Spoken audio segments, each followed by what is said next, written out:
ओम नमः शिवाय ओम नमः शिवाय हर हर भोले नमः शिवाय शिवाय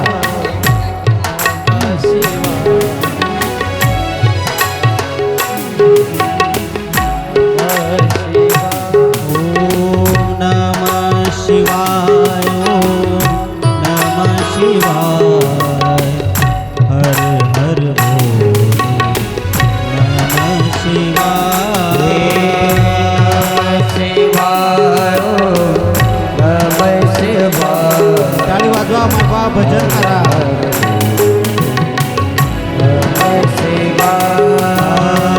गंगाधरा शिव गंगाधरा हर हर भोले नमः शिवाय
सोमेश्वराय शिव सोमेश्वराय हर हर भोले नमः शिवाय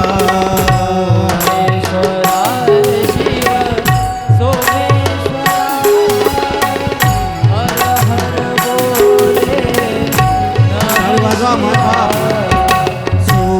सोमेश्वराय शिव सोमेश्वराय हर हर भोले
हर हर महादेव। सोमेश्वर भगवान की जय। हर हर महादेव।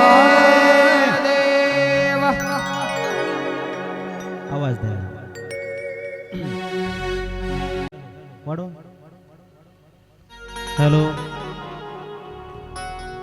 ओम नमो भगवते वासुदेवाय।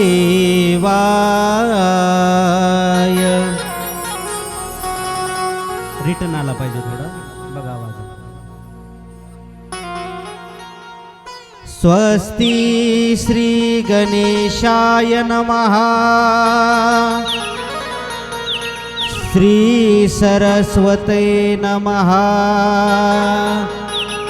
श्री गुरुभ्यो नमः।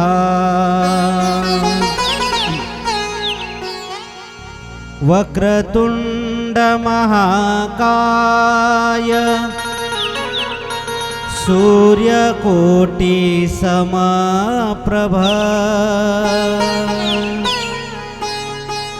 निर्विघ्नं कुरु मे देव सर्वकार्येषु सर्वदा। समचरण सरोजं सान्द्र नीलाम्बुदाभं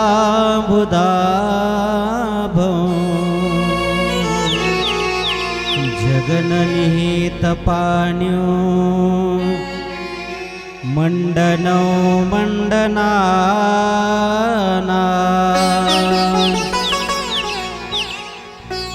तरुण तुलसी माला कंदरम कंजनेत्रं। आवाज। सदय धवलहासं विठ्ठलं चिन्तयामि।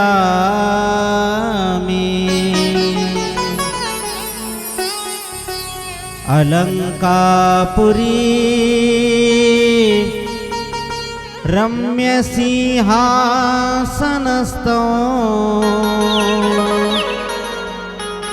पदाम्बुजतेजा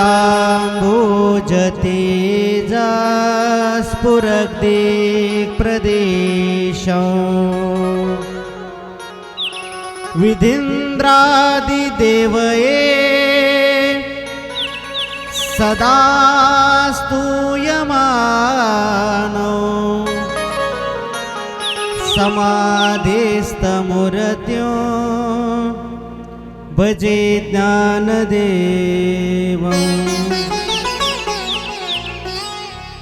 मनोजवं मारुततुल्यवेगं जितेन्द्रियं बुद्धिमतां वरिष्ठं। वातात्मजं वानरयूथमुख्यं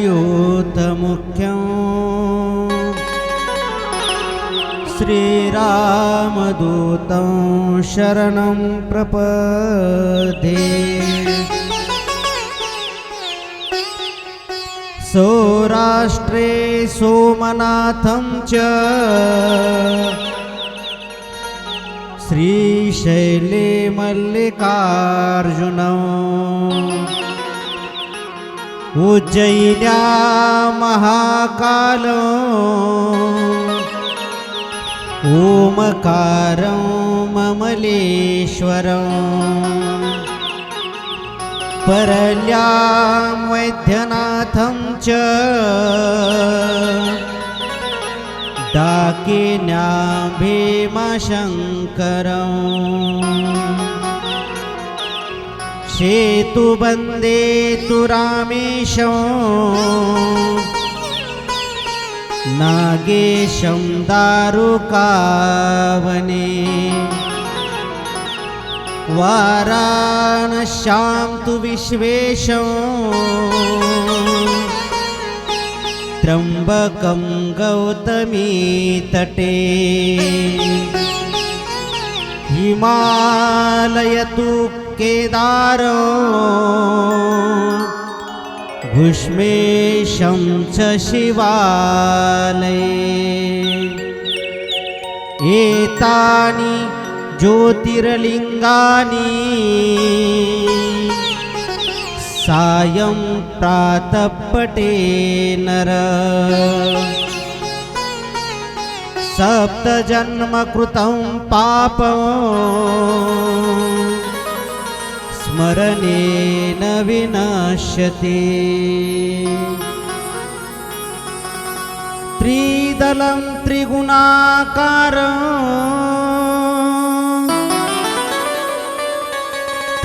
त्रिनेत्रं च त्रिआयुधं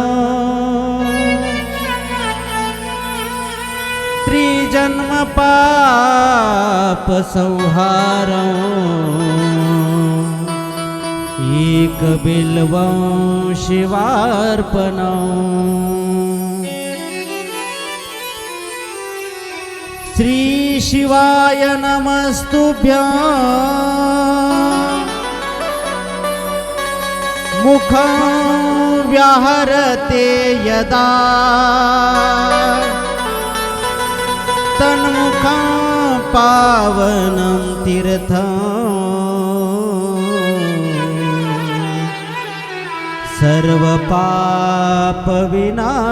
सर्वपापविनाशनम्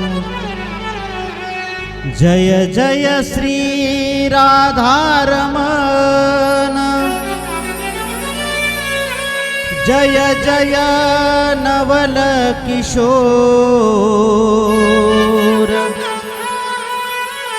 जय गोपी चित्तचोर प्रभु जय जय माखन चोर श्री राधे राधे गोविंद गोविंद राधे राधे राधे ताली वाजवा बाबा भजन करा गोविंद राधे श्री राधे राधे गोविंद गोविंद राधे राधे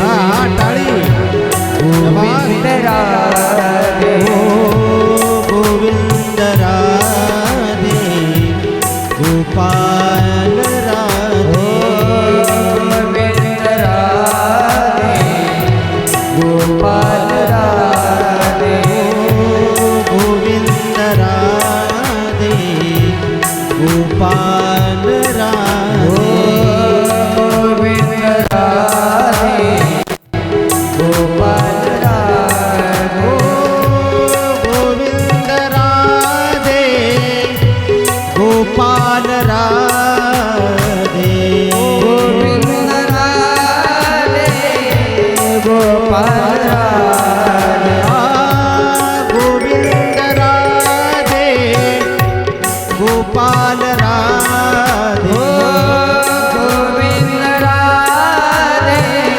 गोपाल राधे श्री राधे राधे गोविंद गोविंद राधे ताली ताली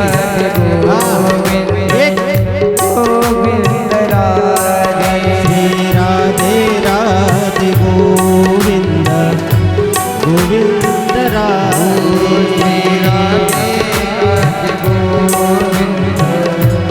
गोविंद राधे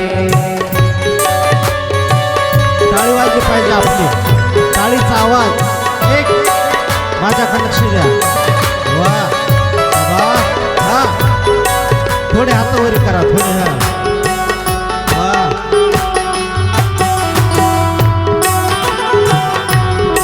शाबास.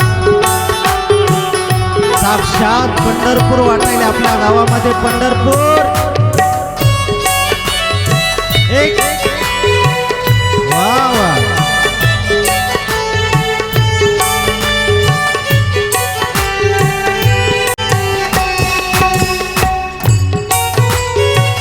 वा शाबास. हो.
नमः पार्वती पतये शिव हर हर महादेव। सोमेश्वर भगवान बजरंगबली हनुमान हर हर महादेव।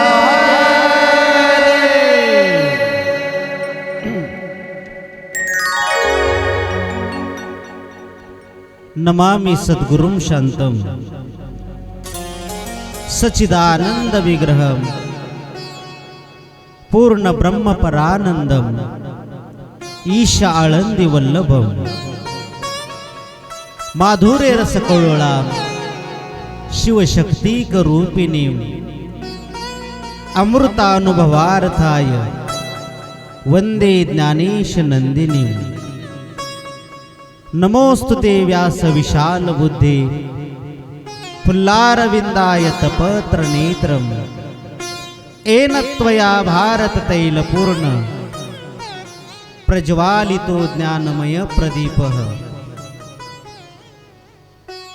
नित्यप्रती अकारण करुणावरुणाले भक्तवांच्या भक्तवत्सल दीनदयाळू अनंत कृपा सिंधू भगवान श्री देवादिदेव भगवान महादेवाच्या कृपा आशीर्वादाने ग्रामदैवत मारुतीराय भगवान पंढरीश परमात्मा भगवान श्रीमंत श्री ज्ञानोबाराय भगवान श्रीमंत श्री तुकोबाराय श्री संत बुवासाहेब महाराज ठाकूर बुवा सद्गुरु मोतीराम महाराज सद्गुरु पाचलेगावकर महाराज सद्गुरु माधवाश्रम स्वामी महाराज रंगनाथ गुरुजी महाराज गुरुवर्य मारुती महाराज यांच्या कृपा आशीर्वादाने या हिंदवी स्वराज्याचे संस्थापक छत्रपती शिवाजी महाराज यांच्या पदस्पर्शाने पावन असणारी भूमी या महाराष्ट्र नगरीमध्ये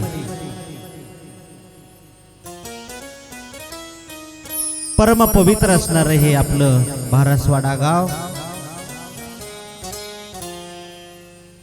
आणि समस्त ग्रामस्थ मंडळी एकत्रित येऊन प्रतिवर्षाप्रमाणे याही वर्षी भव्य दिव्य प्रमाणामध्ये संपन्न होत असलेला हा नामयज्ञ अन्नयज्ञ आणि ज्ञानयज्ञ आणि या नाम सप्ताहातील सकाळच्या सत्रामधील श्री शिव महापुराण कथा आज कथेचा 5वा दिवस या संबंधाने उपस्थित असणारे सर्व आमचे संगीताचार्य महाराज मंडळी गोड अशी ज्यांची तबल्यावर थाप छाट पडते परमस्नेही परममित्र संगीत अलंकार प्रकाश दादा महाराज यादव खडकेकर सर्व गावकऱ्यांच्या वतीने महाराजांचं स्वागत आहे। टाळी वाजवून एकदा त्यांचं स्वागत करा। ॲक्टो पॅड वादक जिवलग मित्र भागवत महाराज गरुड त्यांच्यासाठी एकदा टाळी वाजवा जोरात। सहगायक म्हणून राम महाराज तरुडेकर टाळी वाजवा। विशेषतः ज्यांची उपस्थिती गेल्या 5 दिवसापासून आपल्याला लाभत आहे नांदेडहून रोज अपडाऊन आहे महाराज त्यांचं बघा नाव घ्यायच्या अगोदर टाळी वाजवा। माझे परमस्नेही जिवलग मित्र संगीत अलंकार गंगाधर महाराज कराळे महाराजांचं या ठिकाणी स्वागत आहे। टाळी वाजवा जोरात। विशेषतः आज ज्यांची उपस्थिती आहे आमचे जिवलग मित्र असणारे कमी कालावधीमध्ये आपल्या महाराष्ट्रामध्ये नोहे महाराष्ट्राच्या बाहेर ज्यांनी या वारकरी संप्रदायामध्ये आपलं नाव लौकिक मिळवले असे आमचे परममित्र अजिंक्य भैया घाडगे आणि यांचं ज्ञानाचा सागर नावाचं एक यूट्यूब चॅनल आहे। त्या चॅनलला तुम्ही लाईक करा सबस्क्राईब करा कमेंट करा शेअर करा आणि घंटीचं बटन दाबायला मात्र विसरू नका. त्यांच्यासाठी एकदा जोरदार टाळी वाजवा. गोड अशी ज्यांची सिस्टीम आहे काळे बंधू, त्यांच्यासाठी एकदा टाळी झाली पाहिजे. मंडपवाली दादा धबाले, त्यांच्यासाठी एकदा टाळी. या कथेसाठी उपस्थित असणारे सर्व पंचक्रोशीमधील सर्व भाविक श्रोते मंडळी, या भारसवाडा नगरीमधील सर्व वडीलधारी पुरुष मंडळी, माता भगिनी, नवयुवक, छोटे छोटे बालक, तुम्हा सर्व ज्ञानवंतांच्या समोर सद्गुरू जशी बुद्धी देतील त्याप्रमाणे आपण सर्वजण मिळून मारुतीरायाच्यानी भगवान महादेवाची सेवा करू. नमः पार्वती पतये शिव हर हर सोमेश्वर भगवान हर हर महादेव. 4 दिवस आपण हे अतिशय तन्मयतेने, निष्ठेने, श्रद्धेने ही आपण कथा श्रवण करत आहोत महाराज. अंतकरणामध्ये जर श्रद्धा नसेल, अंतकरणामध्ये जर भावना नसेल, तर हा देव आपल्याला प्राप्त होणार नाही महाराज. प्राप्त होईल का महाराज हा देव? हा देव प्राप्त होणार नाही महाराज. श्रद्धेला, भावनेला, प्रेमाला किंमत आहे. जर मनामध्ये जर भावना नसेल, आपली मैत्रीण चालली म्हणून आपण मंदिरामध्ये जात आहोत, आपला मित्र चाललाय म्हणून मी मंदिरामध्ये जात आहे, माझा पाहुणा जातो, मी ह्याचं स्टेटस पाहते, मी त्याचं स्टेटस पाहतो, स्टेटससाठी जर आपण या देवाकडे येत असताल तर हा देव कधीच आपल्याला प्राप्त होणार नाही. मग मनामध्ये काय पाहिजे महाराज? मनामध्ये भावना पाहिजे. आणि जर भाव नसेल तर राष्ट्रसंत तुकडोजी महाराजांचं वचन आहे, मनी नाही भाव, मने देवा मला पाव. मनी नाही भाव, मने देवा मला पाव. देवा शान भेटायचा नाही रे, देव बाजारचा भाजीपाला नाही रे, देव बाजारचा भाजीपाला नाही रे, देव बाजारचा भाजीपाला नाही रे, देव बाजारचा भाजीपाला नाही रे. मनी नाही भाव, मने देवा मला पाव. मनी नाही भाव, मने देवा मला पाव. देवा शान भेटायचा नाही रे, देव बाजारचा भाजीपाला नाही रे, देव बाजारचा भाजीपाला नाही रे, देव बाजारचा भाजीपाला नाही रे, देव बाजारचा भाजीपाला नाही रे. राष्ट्रसंत तुकडोजी महाराज म्हणतात, महाराज मनामध्ये भावना पाहिजे, आणि जर भावना नसेल तर तो प्राप्त व्हायला, त्याची कृपा आपल्याला प्राप्त होण्यासाठी, त्याचा आशीर्वाद मिळवण्यासाठी ते का बाजारचा भाजीपाला आहे का हो महाराज? देव आपली परीक्षा घेत असतो. देवानं परीक्षा घ्यावी का? ज्यानं परीक्षा घेतलेली आहे त्याच परीक्षकाला माहिती की या विद्यार्थ्याला कसं पास करायचं.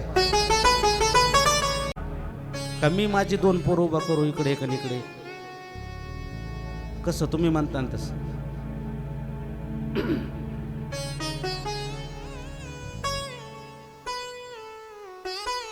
मनामध्ये भावना पाहिजे, आणि भावना नसेल तर तो प्राप्त व्हायला देव काय बाजारचा भाजीपाला नाही.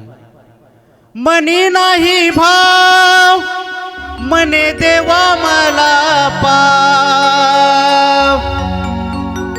मनी नाही भाव, मने देवा मला पाव.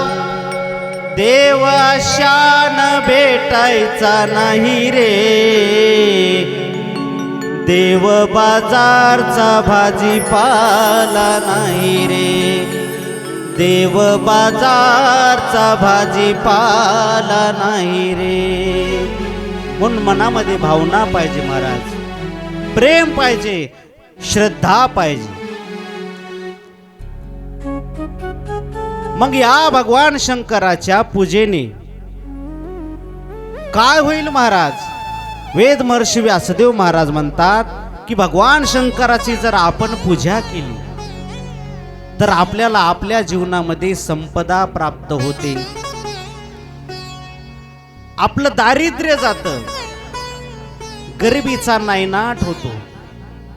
म्हणजे आपल्या जीवनामध्ये अखंड लक्ष्मी प्राप्त होते महाराज भगवान शंकराच्या पूजनाने. बरं बसा, येऊ द्या आता, येऊ द्या, काय होत नाही. बरं हां, बरं आहे, जाऊ द्या, आपण करू ऍडजस्ट. माझ्याकडे लक्ष द्या. शिवपूजनाने भगवान शंकराच्या पूजेने काय प्राप्त होईल? आपल्याला संपदा प्राप्त होईल, दारिद्र्य जातं, गरिबीचा नायनाट होईल. आपल्याला जे दुःख आहे महाराज त्या दुःख सुद्धा निघून जाईल. आपल्याला असणारे अनेक आजार, जुनाट रोग निघून जातील. एवढंच नाही, शत्रुपीडा सुद्धा नाहीशी होते. काय?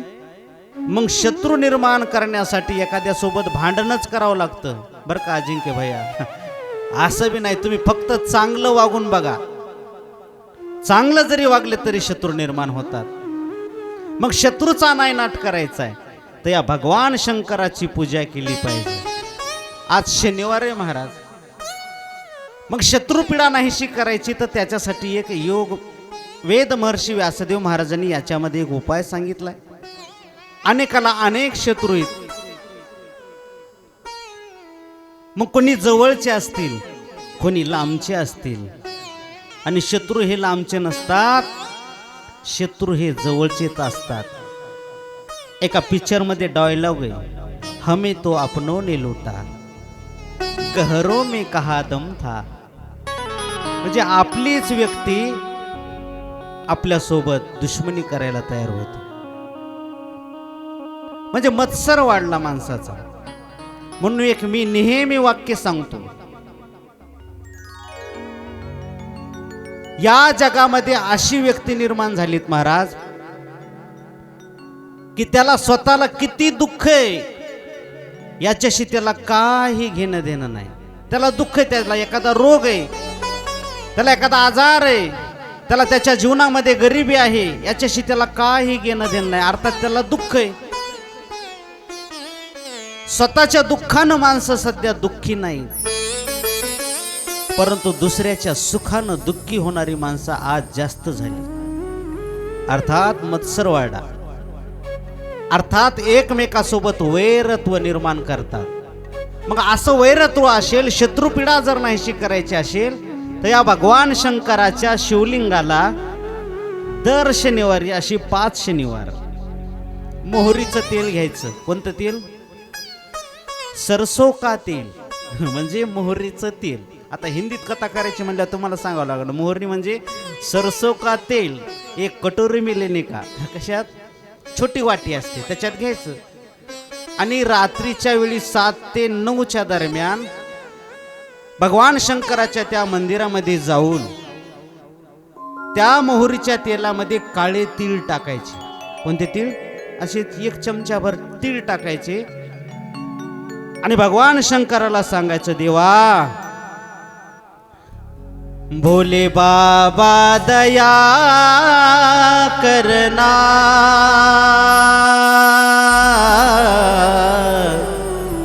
मैं तेरे भरोसे हूँ. शंभू बाबा दया करना,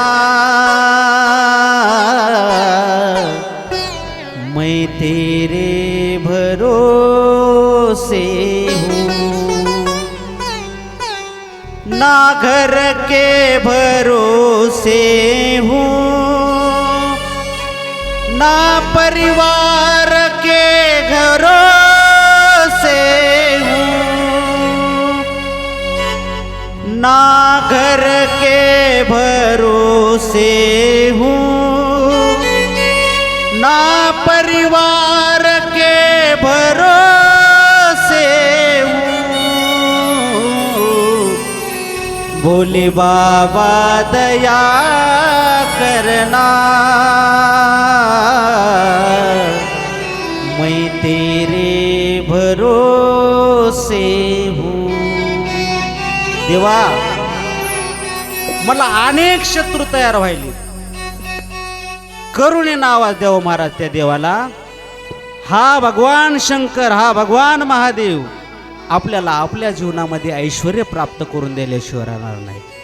मग असे 5 शनिवार, किती शनिवार? 5 शनिवार भगवान शंकराच्या त्या मंदिरामध्ये जाऊन मोहरीचं तेल घेऊन जायचं, त्याच्यामध्ये काळे तीळ टाकायचे आणि भगवान शंकराच्या शिवलिंगावरती समर्पित करायचे.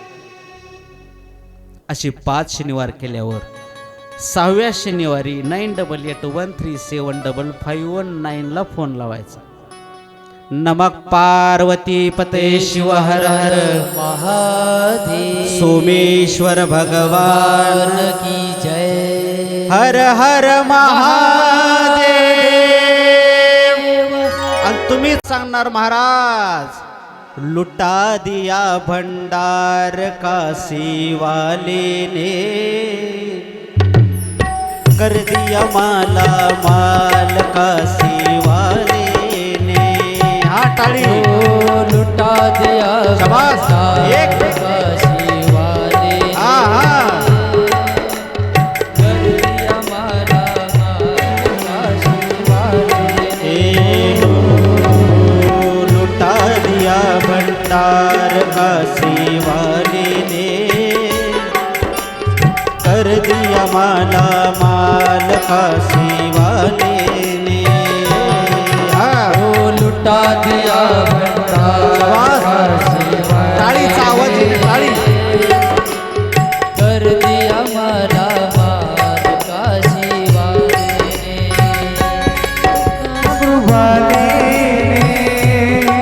काशी वाले.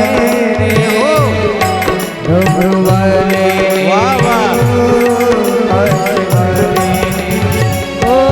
काशी वाले ने.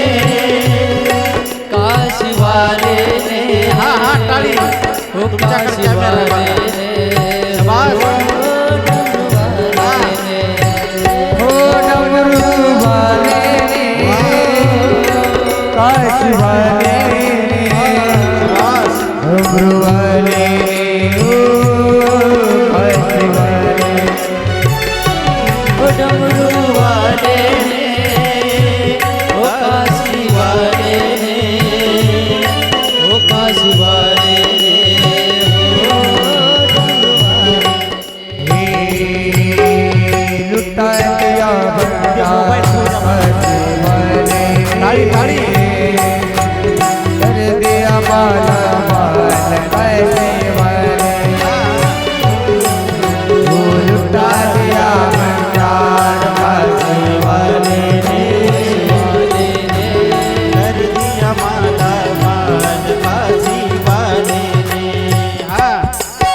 पार्वती पते शिवर महादेव सोमेश्वर भगवान की जय. आपल्या घरामध्ये सर्व अन्नधान्य असेल, हे भांडार भरायचे समजा, तर या देवाला आपण काय वाहिलं पाहिजे, केलं पाहिजे, ती यादी सांगितली आमच्या व्यासदेव महाराजांनी. या भगवान शंकराला 1 लोटा जल म्हणजे पाणी समर्पित करतो, तसं या भगवान शंकराला दूधही समर्पित केलं पाहिजे. त्यानं काय होईल महाराज, आपल्याला आरोग्याची प्राप्ती होते. याला तीळ समर्पित केले पाहिजेत, पांढरे तीळ. त्यानं आयुष्याची वृद्धी होते, आयुष्य वाढतं, माणसाला एक्स्ट्रा आयुष्य प्राप्त होतं. प्रत्येकाला वाटतं मी रूपवान असावं, मी सौंदर्यवान असावं, तर त्याने या भगवान शंकराला तूप लावलं पाहिजे, तूप समर्पित केलं पाहिजे. आपलं मन नेहमी प्रसन्न ठेवायचं. कोणीही म्हणावं काय त्यांचा चेहरा आहे, पाहितलं की प्रसन्न वाटतं. म्हणजे आपलं मन प्रसन्न ठेवण्यासाठी या भगवान शंकराला आपण दही समर्पित केलं पाहिजे. आपल्याला एखाद्या धर्मामध्ये, आपण ज्याही धर्मामध्ये जन्माला आलेलो आहोत, कोणत्याही धर्मामध्ये, कारण जगाच्या पाठीवर ज्याही धर्मामध्ये आपल्याला जन्म प्राप्त झाला, तो धर्म आपल्यासाठी सर्वश्रेष्ठ आहे महाराज. मग त्या धर्मामध्ये आपलं नाव करायचंय, ठसा उमटवायचा आहे, तर त्याच्यासाठी त्या भगवान शंकराला आपण इत्र म्हणजे शेंट लावला पाहिजे. काय केलं पाहिजे? शेंट लावला पाहिजे, इत्र समर्पित केलं पाहिजे. आपल्याला आपल्या जीवनामध्ये धन, धान्य आणि भौतिक सुख जर प्राप्त करायचे, तर त्याने जे सुगंधित तेल आहे, की ज्या तेलाला सुगंध येतो असे तेल त्याच्यावर समर्पित करायचे. ज्याला संसारामध्ये, वैवाहिक जीवनामध्ये सुख, नेहमी सुख असावं. एखाद्या वेळेस मॅडमनं फोन केला, आपण कथेत आहेत, आपण नाही उचलले, तिकडं मॅडम हाय टेम्परेचर, माझा फोन उचली नाही, मॅडम नाराज. माझ्याकडे बघू नका, माझी मॅडम सांगा ना, मी माझ्यावर घेतलं. जीवनामध्ये समजा थोड्या कारणावरून भांडणं व्हायली, पती पत्नीमध्ये भांडण होऊ नये असं ज्याला वाटतंय, वैवाहिक जीवनामध्ये पती आणि पत्नी यांच्यामध्ये थोड्या कारणावरून भांडण होतंय, त्यांनी त्या भगवान महादेवाच्या शिवलिंगावर केसर, लक्षात नाव ठेवा, केसर मिळतंय पहाते, ते केसर समर्पित करायचं सोमवारच्या दिवशी. थोडं नाही तर डब्बीचं आणता टाकता त्याच्यावर. ती डबी 500 रुपयाला आहे, 1 तोळ्याची. आपल्याला एखाद्या जीवनामध्ये आपण जेही कार्य करतो, त्या कार्यामध्ये आपला मान वाढत जावा, सन्मान वाढत राहावा, असं ज्याला वाटते, त्याने त्या भगवान शंकराला चंदन लावलं पाहिजे. चंदन ह्या बोटाला लावायचं, करंगडीपासच्या बोटानं चंदन लावायचं. आपल्या जीवनामध्ये वाईट दिवस अर्थात गरिबी आहे, आपली गरिबी दूर व्हावी असं जर वाटत असेल, तर त्याने भगवान शंकराला बेलपत्र व्हावं, बेलाचं पान दररोज व्हावं. तुम्ही म्हणता महाराज बेलाचं पानच नाही. भगवान शंकराच्या मंदिरामध्ये गेल्याच्या नंतर त्याला एक तरी बेल कोणीतरी व्हायलेला असतो का नाही? तो बेल घ्यायचा, आपण घेऊन गेलेल्या पाण्यानं तो स्वच्छ धुवायचा आणि तेच बेल समर्पित करायचं, तरी आपल्याला फळ प्राप्त होतं. आपल्याला आयुष्याची वृद्धी व्हावी, आयुष्यामध्ये वाढ व्हावी असं वाटतंय, त्यांनी आवळ्याचा रस भगवान शंकराच्या शिवलिंगावर समर्पित करायचा. आपली लोकप्रियता वाढावी, सौंदर्य आपलं चिरकाल टिकावं. सौंदर्य असं ज्याला वाटतंय त्याने त्या भगवान शंकराच्या शिवलिंगावर मध समर्पित करायचा. मध.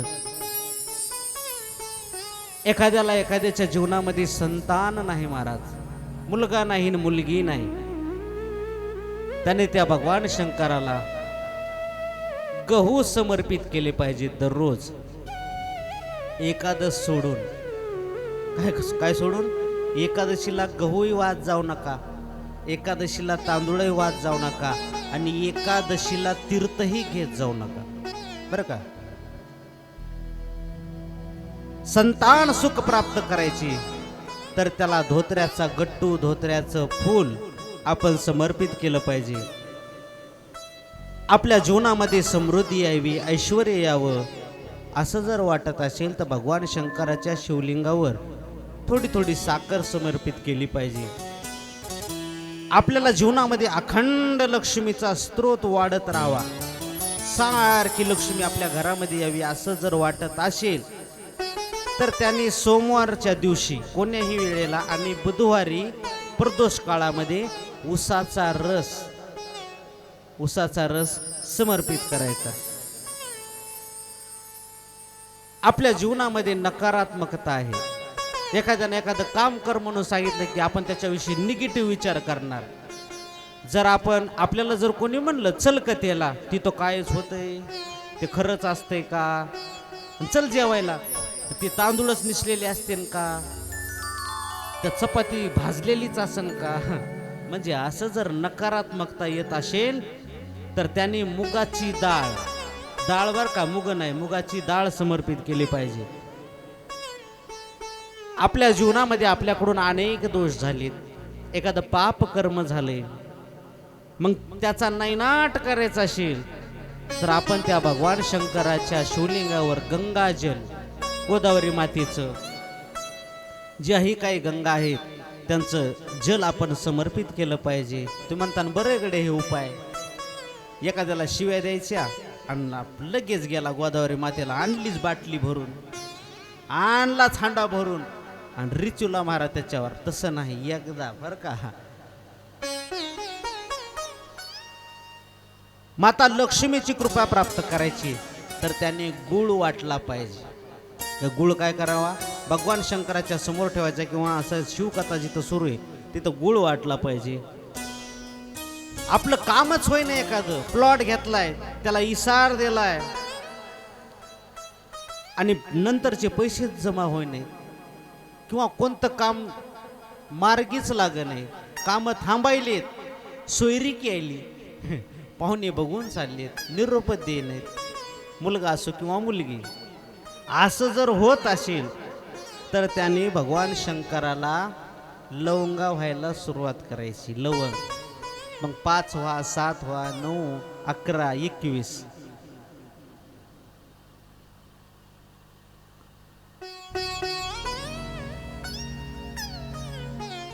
प्रत्येकाला वाटतं माझ्या मुलाची बुद्धी तेज व्हावी, तो हुशार व्हावा, त्याच्यासाठी 2-4 उपाय आहेत. आपण गेल्या वर्षी एक उपाय सांगितला होता, आता ह्या वर्षी दुसरा उपाय आहे. आपला मुलगा असो किंवा मुलगी, ते जर शिक्षण घेत असतील आणि त्यांना जर अभ्यासामध्ये प्रगती होत नाही, किंवा ते जेवताना मोबाईल मागायलेत, एखादं कार्टून लावल्याशिवाय जेवण झालेत, कोणाचं ऐकणं झालेत, बुद्धी त्याची जर तेज बनवायची तर त्याला दर सोमवारी असे 11 सोमवार त्याच्याजवळ दूध द्यायचं. ते गोमातीचं दूध असावं, त्याच्यामध्ये हरभऱ्याची डाळ मिक्स करायची, हरभऱ्याची डाळ थोडी टाकायची आणि भगवान शंकराच्या शिवलिंगावर तू समर्पित कर. असं जरी केलं तर त्याची बुद्धी तेज बनायला सुरुवात होते.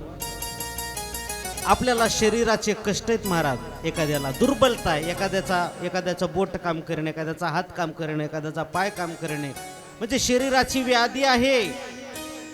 तर त्या व्यक्तीने भगवान शंकराच्या शिवलिंगावर गाईचं तूप दररोज 21 दिवस व्हायला सुरुवात करायची. गाईचं तूप नसेल तर अष्टवक्रेश्वर महादेवाचं नाव घ्यायचं आणि भगवान शंकराच्या शिवलिंगावर समर्पित करायचं. त्याला ज्याही काही शरीराच्या यातना आहेत त्या यातना दूर झाल्याशिवाय राहणार नाहीत. नमः पार्वती पते शिव हर हर महादेव सोमेश्वर भगवान की जय हर हर महादेव. महादेव. पण आपली निष्ठा आली पाहिजे, निष्ठा असली पाहिजे महाराज. जर देव ऐकतच नसेल तर त्या देवाला म्हणलं पाहिजे, देवा कब से खडे है झोली पसार, क्यों ना सुने तू मेरी पुकार, मुझे तेरा ही सहारा है मेरे भोले बाबा. सहारा है मेरे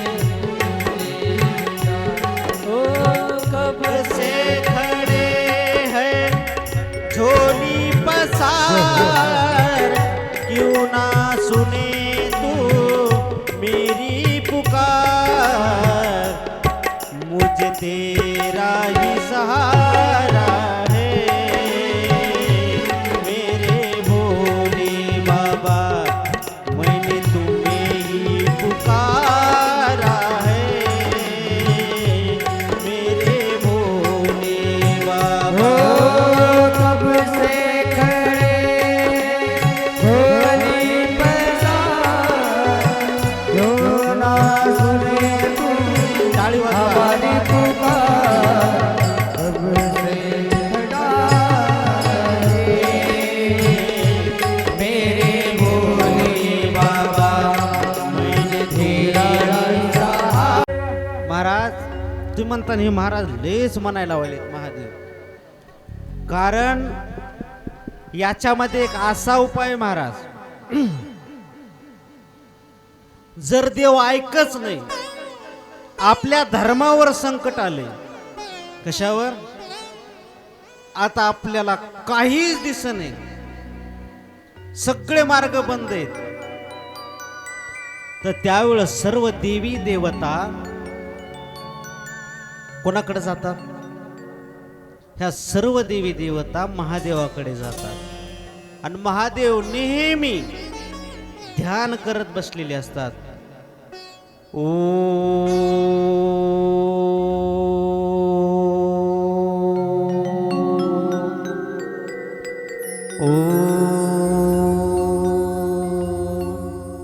मग त्या ध्यानातून उठवा कोणी.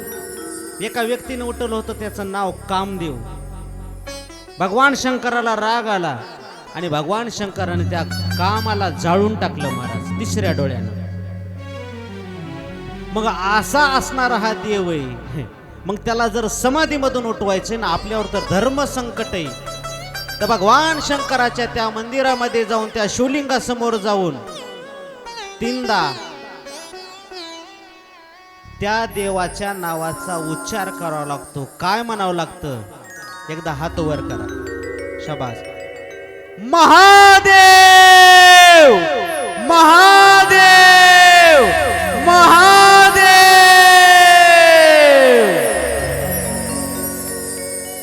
बेंबीच्या देठापासून तीनदा म्हटलात की महादेवच उभा टाकते महाराज. काय उभा टाकते, महादेव समोरच उभा राहतो, असं वेद महर्षी व्यासदेव महाराजांनी सांगितले. म्हणून हर हर महादेव आपण दर्शन केलं की आपल्याला आता ते काय बाकीचे आवाज काढता येत नाहीत. सगळ्यात सोपा उपाय, दोन्ही हात वर करून म्हणायचं, हर हर महादेव. हा सगळ्यात सोपा उपाय. मग महाराज आपण त्या देवाला म्हटलो, देवा मी तुझ्या दारामध्ये उभा आहे, मी तुला आवाज दिला, मी तुझी सेवा करायलो, कधी मला माझ्या जीवनामध्ये इन वाजू नका, वाजू नका, ते सूर वेगळा आहे, कधी मला प्रसन्न होशील रे. कब से खडे है झोली पसार, क्यों ना सुने तू मेरी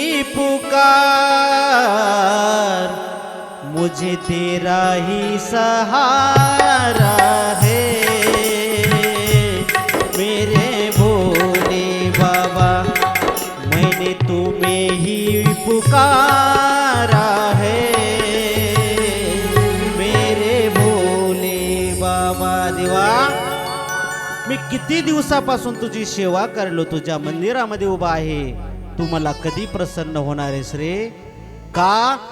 कारण मी आमच्या गावामध्ये, आमच्या पंचक्रोशीमध्ये, मी या यूट्यूब चॅनलवर, ज्ञानाचा सागर यूट्यूब चॅनल, संत कीर्तन नावाचं यूट्यूब चॅनल, त्याच्यावर ह्या महाराजांची कथा श्रवण केली. महाराज, प्रत्येक महाराज सांगतात, मग ते मिश्रा महाराज असू जात, नाही तर आमचे कालिदास महाराज असू जात, उपाय सांगायलेत. मी त्यांचं ऐकून मी तुझ्याकडे यायलो, आणि तू तर मला काय प्रसन्न होईनस.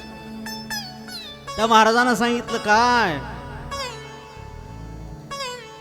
अनेक महाराजांना सांगितलं की महाराज, त्या भगवान शंकराला तुम्ही बेलाचं पान समर्पित करा. आमच्या तर गावात झाड नाही. मी त्या गावात गेलो, तिथलं त्या बेलाच्या वृक्षाचं पान आणलं, तुम्हाला समर्पित करायलो, परंतु तुम्ही काय प्रसन्न होईन. बड़ी दूर से चल कर आया हूँ भोले बाबा तेरे दर्शन के लिए, बड़ी दूर से चल कर आया हूँ भोले बाबा तेरे दर्शन के लिए, एक बेल पत्र में लाया हूँ शिव चरणों में अर्पण के लिए, फूल पत्र हो लाया हूँ, हाँ ताली बाजवा, शिव जी तेरे अर्पण के लिए, बड़ी दूर से चल कर आया हूँ मेरे भोले तेरे दर्शन के लिए, मेरे बाबा तेरे दर्शन के लिए, एक बेल पत्र में लाया हूँ भोले बाबा तेरे दर्शन के लिए, बेल पत्र में लाया हूँ, भोले बाबा तेरे दर्शन के लिए. काय आणलं मी बेलाचं पान व्हायले. दूर से चल कर आया हूँ मेरे भोले तेरे दर्शन के लिए, एक बेल पत्र में लाया हूँ चरणों में अर्पण के लिए. का आणलं मी बेलाचं पान? मला माहिती की देवा, तुझ्या दारामधून कोणी रिकाम्या हातानं जात नाही. खाली न जाता कोई दर से तुम्हारे, मैं भी खड़ा हूँ नन्हे बाहे पसारे, अपने हृदय से लगा लो गिरा जा रहा हूँ, उठा लो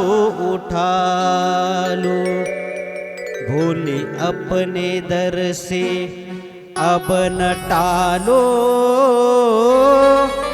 गिरा जा रहा हूँ, उठा लो. देवा, तुझ्या दारामधून कोणीच रिकाम्या हातानं जात नाही. मला सुद्धा रिकाम्या हातानं परत करू नको. मी तर काय आणले? महाराजांनी सांगितल्याप्रमाणे मी बेलाचं पान आणले. का? शंकराला माझ्या, महादेवाला माझ्या आवडते बेलाचं पान, आवडते बेलाचं पान, आवडते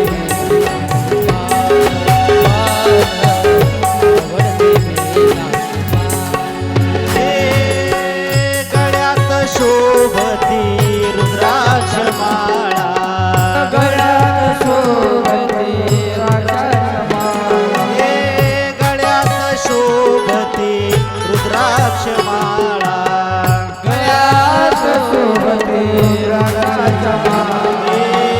पायात कडावा छान पायात कडावा छान छान छान आवडते बेलाच पान पान आवडते बेलाच पान आवडते बेलाच पान आवडते बेलाच पान पार्वती पतेश्वर हर हर महादेव. प्रत्येक वेळेस मी हातावरी करू पाहिजे.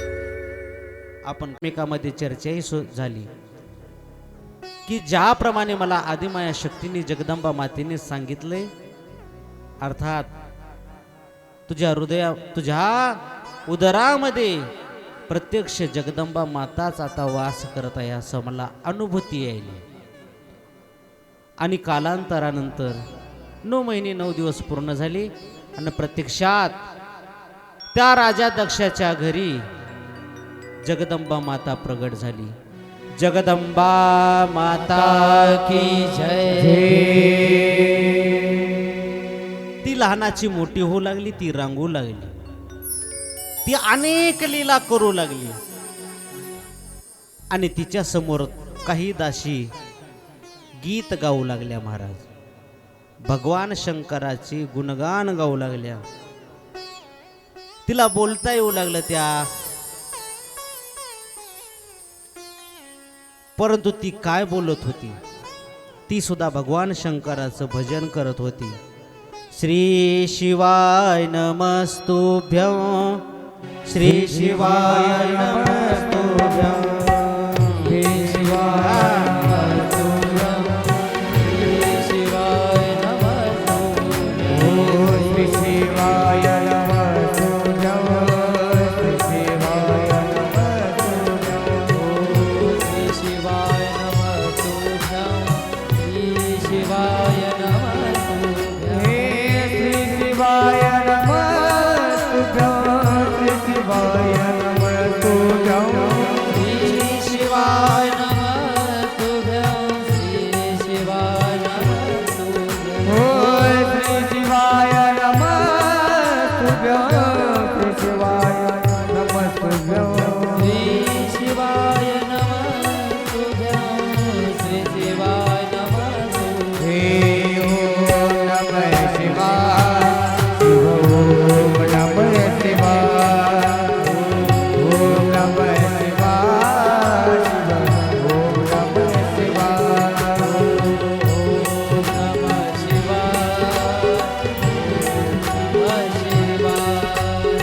ओम नमः शिवाय काळी नमः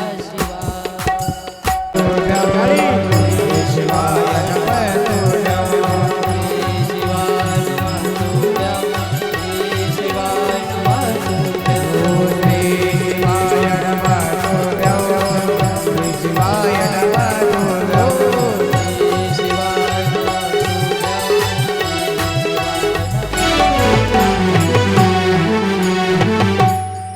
हर हर महादेव.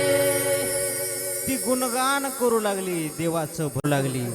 राजा दक्षिण पाहितलं, प्रसूतीनं पाहितलं. बघ म्हटली आपल्या घरामध्ये प्रत्यक्षात जगदंबा प्रगट झाली. म्हटली मग आता हिचं नामकरण ठेवावं, हिचं नाव ठेवावं. नाव ठेवण्यात आलं ते म्हणजे सती. दुसरं एक नाव असावं म्हटली. मग ठेवा, काय ठेवायचे तर उमा. त्याच सतीचं दुसरं नाव आहे उमा.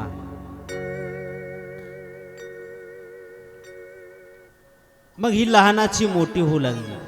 कोण? तिचं नाव सती. लहानाचं मोठी होऊ लागली, भगवान शंकराच्या भजन करू लागली, नामस्मरण घेऊ लागली. आणि पुन्हा ती तपश्चर्या करायला सुरुवात केली. का तपश्चर्या केली महाराज? कारण तिनं ठरवलं की मला भगवान शंकर पती म्हणून मिळावे. कोण म्हणून? मला पती म्हणून मिळावेत. मला माझं लग्न, मला माझा विवाह भगवान शंकरासोबत करायचा आहे. म्हणून तिनं तपश्चर्येला सुरुवात केली. तिनं एक व्रत केले, त्या व्रताचं नाव आहे नंदा नावाचं व्रत. कोणतं व्रत? नंदा नावाचं व्रत केलं. म्हणून ज्याही मुलीचा, ज्याही कुमारिका मुलीचा विवाह झाला नाही, तिला जर वाटत असेल की मला भगवान शंकरासारखा पती मिळावा, म्हणजे सद्गुणी गुणवान मुलगा मिळावा, परंतु आपण धनवान बघतो महाराज, परंतु हात जोडून विनंती, प्रॉपर्टी पाहू नका. आपल्याला ज्याच्यासोबत पूर्ण आयुष्य काढायचे, त्याच्यावर संस्कार किती, तो संस्कारित आहे का? संस्कार पाहून आपण आपल्या मुलीचा हात एखाद्या मुलाच्या हातामध्ये दिला पाहिजे महाराज. तिनं नंदा नावाचं व्रत केलं. नंदा नावाचं जर व्रत तुम्ही केलं तर तुम्हाला गुणवान मुलगा, सात्विक मुलगा, संस्कारित मुलगा पती म्हणून मिळेल. भगवान शंकराच्या त्या शिवलिंगाची ती पूजा करू लागली, पार्थिव शिवलिंग. मग किती प्रकारचे शिवलिंग आहेत महाराज? आपल्याला कोणत्या कोणत्या शिवलिंगाची पूजा करता येते, करावी, आणि त्याचा फायदा काय? या कथेमध्ये वेद महर्षी व्यासदेव महाराजांनी सांगितलं. कशा कशाचं शिवलिंग असतं माझ्याकडे बघा, कशा कशाचं शिवलिंग राहतं. पार्थिव शिवलिंग म्हणजे मातीचं शिवलिंग. कशाचं? मातीचं शिवलिंग. मग मातीचं शिवलिंग, दगडाचं शिवलिंग, आपल्या घरी राहते पितळाचं शिवलिंग, एखाद्याच्या घरी चांदीचं शिवलिंग, एखाद्याच्या घरी सोन्याचं शिवलिंग. मग कोण्या शिवलिंगाची पूजा केल्यावर काय प्राप्त होतं? ऐकायचे का? तुम्ही टाळी वाजवून सांगा. हा वा, म्हणजे ऐकायचं. पितळाचं जर शिवलिंग असेल आपल्या घरामध्ये, कशाचं? आता हे मोबाईल कार्ड आहे ना सगळ्यांना, तुम्ही मोबाईलच लावली, सगळ्या गोष्टी बरं काढा, काय हरकत, करा करा, रेकॉर्डिंग करा. पितळाचं शिवलिंग, तर त्या शिवलिंगाची जर पूजा घडली आपल्याला, प्रत्येकाच्या घरामध्ये, माझ्या आता माहितीनुसार 90% घराच्या आपल्या घरी देवघरामध्ये पितळाचं शिवलिंग आहे ना. मग ते किती मोठं असावं घरात शिवलिंग असलं तर. कोणतंही शिवलिंग, त्याची उंची 1.5 इंचच्या वर नसावी. किती? 1.5 इंच राहतंय ना, इंच कळत आहे तुम्हाला, समजा एवढं, ह्याच्या वर नसावं. लय पैसा एवढा आणले, घरात नसून येते, हा लक्षात ठेवा. पितळाचं शिवलिंग त्याने काय होईल? सुख, शांती आणि समाधान प्राप्त होतं. लोखंडाच्या शिवलिंगाची सुद्धा पूजा करता येते. त्यांना फायदा काय होतो? शत्रूचा नाश होतो, शत्रुपीडा समाप्त होते. कणिक आहे आपली चपातीची, हुंडा असते ते करतो आपण, ते सुद्धा शिवलिंग करतात. त्याची जर पूजा केली, शरीर बलवान होतं, सुख प्राप्त होतं, रोग नाहीसे होतात आणि उत्तम आरोग्य प्राप्त होतं. गुळाचं शिवलिंग आहे. कधीतरी गुळाचं शिवलिंग करायचं तयार घरी. ते म्हणतात रोजच कणकीचं करायचं का? कधीतरी केलं पाहिजे. गुळाचं शिवलिंग करायचं. घरामध्ये कधी धन धान्य कमी पडणार नाही. उडीदाचं पीठ, उडीद, त्याचं सुद्धा शिवलिंग केलं पाहिजे. त्याला त्याच्या जीवनामध्ये, समजा आता लग्न होईने म्हणता येत ना, काय म्हणत, मुलगीच भेट नाही महाराज, लग्न होईने आमच्या मुलाचं, त्या मुलाला उडीदाचं पीठ आणून द्यायचं. 5 सोमवार त्याला उडीदाच्या पिठाचं शिवलिंग करायला लावायचं त्याला स्वतःला. आपण इतके आयदी करून ठेवलेत आपले मुलं बाळ, कामच करू देण्यात काही. त्याला करायला लावायचं शिवलिंग, जसं येईल तसं त्याची पूजा करायला लावायची. त्याचं लग्न होईल महाराज. काय होईल? त्याचं लग्न जमेल. लोण्याचं सुद्धा शिवलिंग, त्याची सुद्धा पूजा करता येते. सर्व प्रकारचे सुख प्राप्त होतात. मनात इच्छा धरायची ते सुख प्राप्त होतं. स्फटिकाचं शिवलिंग, स्फटिक आहे ना, स्फटिकाचं भेटतं पहा. स्फटिकाचं शिवलिंग, मनामध्ये जी इच्छा धरली ती पूर्ण होते. चांदीचं शिवलिंग, ज्याला राजकारणामध्ये आपला ठसा उमटवायचा आहे, काय राजकारणात नाव लौकिक मिळवायचं आहे, तिनं आपल्या घरामध्ये चांदीचं शिवलिंग घ्यायचं, स्वतः त्यानं पूजा करायची. दररोज पूजा केल्याशिवाय निघायचंच नाही. जरी निघालेत, जिथं जायचंय तिथं पूजा केली पाहिजे. आता आमचा जो काही नियम आहे महाराज, नित्य नियम, मारुतीला पाणी घालणे किंवा महादेवाला पाणी घालणे, आज सकाळपासूनच येऊन बसले लोक म्हणजे परभणीत काय वातावरण सुरू तुम्हाला माहिती काय? मतदान आहे, मतदान सकाळपासूनच 6लाच. अरे महाराज जे चालले तर 12लाच यायले, महाराजाची भेटच होय नाही. आमचा दिवस राहिला ना महाराज. मी इथं आल्यावर पाणी घातलं तुमच्या मारुतीला आणि भगवान शंकराच्या शिवलिंगाला. नियम टाळायचा नाही. पडो हे शरीर, तुटो हे मस्तक, परिणामाचा गजर चुकू नको. कुठंही राहा तुम्ही, आपण ज्या देवाची भक्ती करतो, ज्या देवाचं व्रत करतो, ते व्रत आपलं चुकलं नाही पाहिजे. काय झालं नाही पाहिजे? ते व्रत आपलं चुकता कामा नाही. कोणतं शिवलिंग सांगू लागलो? कोणतं सांगितलं होतं शिवलिंग? चांदीचं शिवलिंग. राजकारणामध्ये त्याला यश प्राप्ती होते, पितरांचा उद्धार होतो, त्यांचा आशीर्वाद मिळतो. सोन्याचं शिवलिंग जर असेल, त्याची जर पूजा केली तर लक्ष्मी प्राप्त होते, धन ऐश्वर्य संपत्ती सगळ्याच गोष्टी मिळतात महाराज. कशाचं शिवलिंग पाहिजे? सोन्याचं शिवलिंग. हस्तिदंत म्हणजे हत्तीचा दात. कशाचा दात?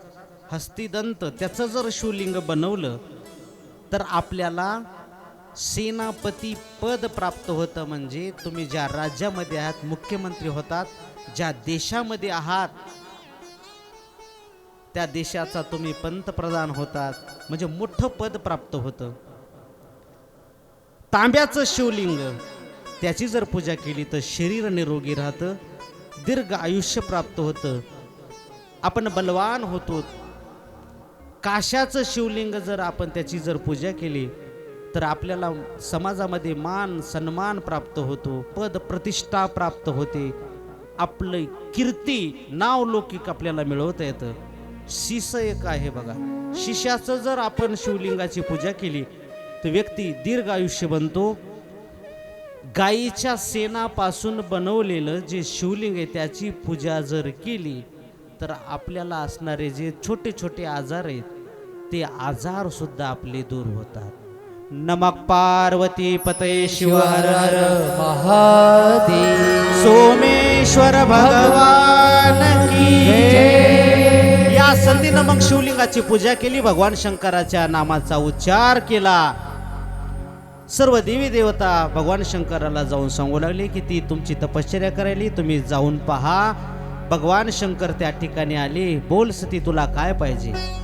सतीने सांगितलं, देवा मला तुमच्या सोबत विवाह करायचा आहे. भगवान शंकर म्हटले, अरे विवाहात काय पडले, काय त्या संसारामध्ये, नाही तरी मला तुम्ही पती म्हणून मिळावे. ठीक आहे म्हटले, मी तुझ्या सोबत लग्न करतो, पण तू जर माझ्यावर अविश्वास जर दर्शवलास तर मी तुझा त्याग करेन. ठीक आहे म्हटली. ठरल्याप्रमाणे या दोघांच्या विवाहाची तयारी सुरू झाली. अगदी थाटामाटामध्ये हा विवाह सोहळा संपन्न झाला. सुखी संसाराला सुरुवात झाली. भगवान शंकर सतीला घेऊन कैलास पर्वतावर राहू लागले, विहार करू लागले. एके दिवशी पृथ्वी भ्रमणाला निघाली आणि त्याच वेळेस त्रेतायुग होता. त्या युगामध्ये मर्यादा पुरुषोत्तम प्रभू रामचंद्रजीचा अवतार वनवासामध्ये होते. भगवान महादेवाने मर्यादा पुरुषोत्तम प्रभू रामचंद्रजीकडे पाहून नमस्कार केला. हिनं विचार केला, माझा मालक सगळ्या देवाचा देव आहे, आणि ह्यांनी त्यांना नमस्कार केला. काय म्हटले, देवा तुम्ही महादेव आहात म्हणून मी लग्न केले म्हटले तुमच्यासोबत, आणि तुम्ही यांना हात जोडे. त्यावेळेस सांगितलं की हे माझा आराध्य देवत आहे. असं आहे का? पाहतेच म्हणले ह्या देवामध्ये किती ताकद आहे. संशय आला मनात. आणि लग्न कशामुळे झालं होतं? तू जर माझ्यासोबत जर अविश्वास जर दर्शवलास तर मी तुझा त्याग करणार. परीक्षा घ्यायचं ठरवलं महाराज सतीने, आणि त्या सतीने सीताई साहेबाचं रूप घेतलं. मर्यादा पुरुषोत्तम प्रभू रामचंद्रजी फळं तोडू लागली, फुलं तोडू लागली, पाठीमागं उभा टाकली. तितक्यात विचार केला होता ह्यांनी, महादेवानं आपला तर विवाह कशामुळे झालाय? तिनं मला वचन दिलं होतं की मी तुमच्यावर अविश्वास दर्शवणार नाही. हिनं अविश्वास दर्शवलाय.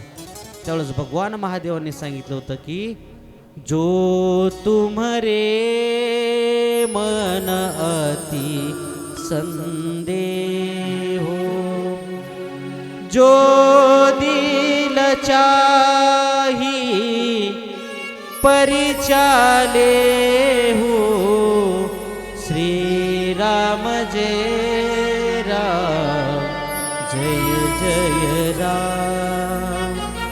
माग उभा टाकली महाराज. त्यावेळेस मर्यादा पुरुषोत्तम प्रभू रामचंद्रजीनं ओळखलं, ए आई, अगं तू काय येडीस का काय? तिचं नाव येडाई. येरमाळ्याला शरम वाटली, खऱ्या रूपामध्ये प्रगट झाली. भगवान शंकराने तिचा त्याग केला. तिचे वडील असणारे राजा दक्ष, त्याला प्रजापती पद प्राप्त झालं. त्याने एका यज्ञाचं आयोजन केलं. त्या यज्ञामध्ये भगवान शंकर उठून उभा टाकले नाहीत म्हणून अपशब्द बोलला राजा दक्ष. हा माझा जावई आहे, मी मला ह्याला मुलगी दिली, यानं माझा अपमान केला. राजा दक्षाला राग आला, अपशब्द बोलला. भगवान शंकर निघून आले. सारखं त्याच्या मनामध्ये येऊ लागलं की आता ह्याला जो अहंकार ह्याचा नष्ट करणार आहे. त्यानं दुसऱ्या एका यज्ञाचं आयोजन केलं. त्या यज्ञाचं नाव बृहस्पतीसू. परंतु सगळ्यांना निमंत्रण दिलं, सतीला निमंत्रण दिलं नाही. सतीला कळालं. कशानं कळालं महाराज?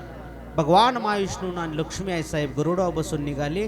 त्यावेळेस लक्ष्मी आई साहेबांना विचारलं, पार्वती सती तुला यायचं नाही का? तुझ्या वडिलांनी यज्ञाचं आयोजन केले.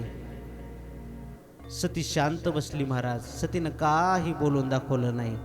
आपलं म्हणणं मालकाला सांगितलं, देवा माझ्या वडिलांनी यज्ञाचं आयोजन केले, आपल्याला गेलं पाहिजे. त्यावेळेस भगवान महादेव म्हणतात, जिस घर में आदर भाव नहीं उस घर में जाना ना चाहिए. तुझ्या तर वडिलांना यज्ञाचं आयोजन केलं, आपल्याला निमंत्रण दिलं नाही आणि त्या ठिकाणी जाऊ नये. सती म्हणते, तुम्ही मला मार्गदर्शन केलंय, तुम्ही मला असं काही शास्त्र शिकवलंय, जदपि मित्र प्रभु पितु गुरु देहा, जाय हो बिनु बुलाहो निसंदेहा, तदपि विरोध मान जा कोई, तहा गए कल्याण न होई. देवाच्या मंदिरामध्ये गुरुकडे, साधू संताकडे, आई वडिलाकडे आपल्याला न बोलवता जाता येतं. ते तर माझे वडील आहेत. जायचे का म्हटले तुला? जाय, पण तिथं जर गेल्यावर तुझा जर अपमान झाला तर मला तोंड दाखवायला पुन्हा परत येऊ नको. कोणी जर अपशब्द बोललं तर मला सांगू नको. त्यावेळेस सती राज ऐश्वर्यामध्ये निघाली महाराज. सर्व जनाला सोबत घेऊन निघाली. दक्षाने सांगितलं होतं सती जर आली तर तिला कोणी बोलायचं नाही. सती त्या मंडपामध्ये आली, गेटमध्ये आली.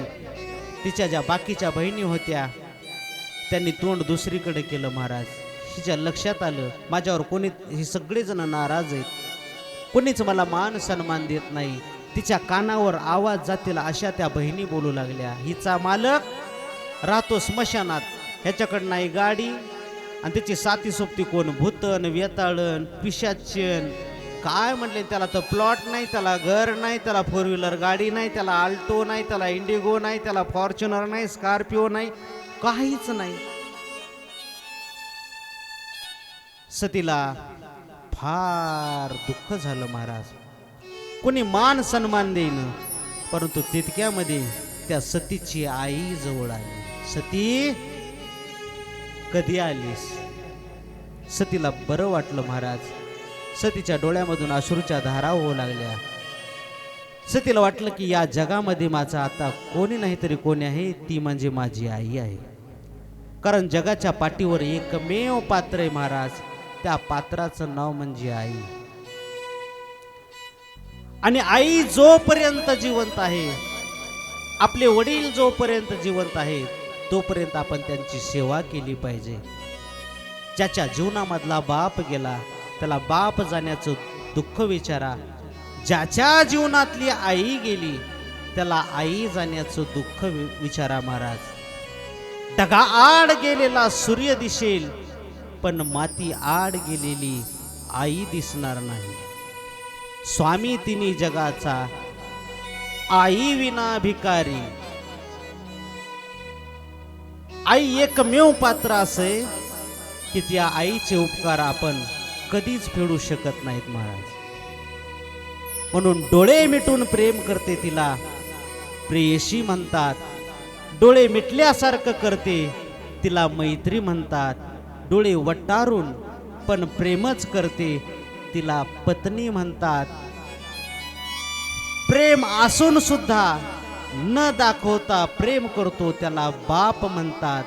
पण डोळे मिटेपर्यंत शेवटच्या श्वासापर्यंत जे कोणी प्रेम करते तिला आई म्हणतात महाराज. आई माझी माईचा सागर दिला तिने जीवन आकार.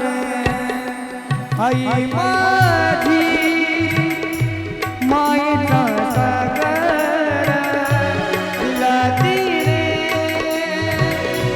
जीवन आकार. आई माझी मायेचा सागर दिला तिने जीवन आकार. आई माझी मायेचा सागर दिला तिने जीवन आकार. हो आई वडील माझे थोर काय सांगू त्यांचे उपकार. जीवनाच्या वाटेवरती किती असतो त्यांचा आधार. आई माझी माईचा सागर दिला तिने जीवन आकार. आई माझी माईचा सागर दिला तिने जीवन आकार. हे माँ पगले सबसे बड़ी माँ, सबसे बड़ी है माँ, सबसे बड़ी है माँ, सबसे बड़ी है माँ, सबसे बड़ी है माँ, सबसे बड़ी है माँ, सबसे बड़ी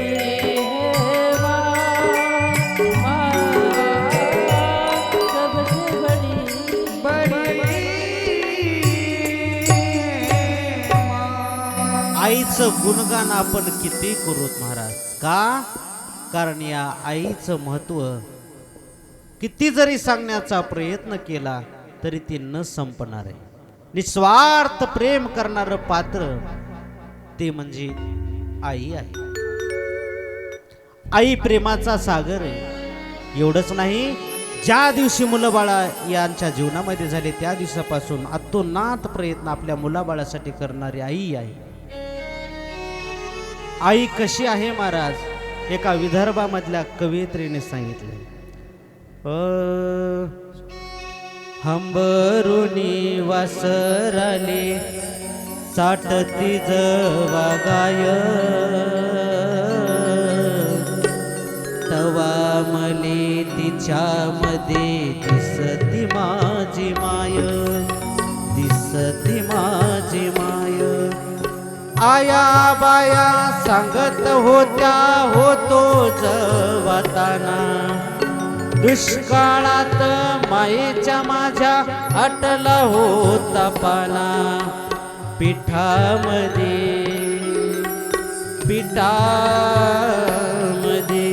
पिठामध्ये पाणी टाकून मले पाजत जाय. मले तिच्यामध्ये दिसती माझी माय, दिसती माझी माय.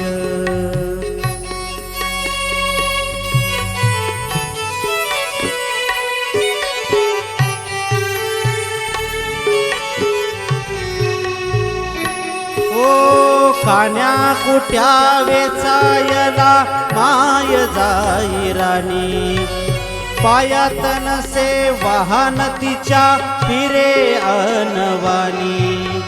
काट्या कुट्या काट्या कुट्या काट्या कुट्यालाही तिचे मानत नसे पाय.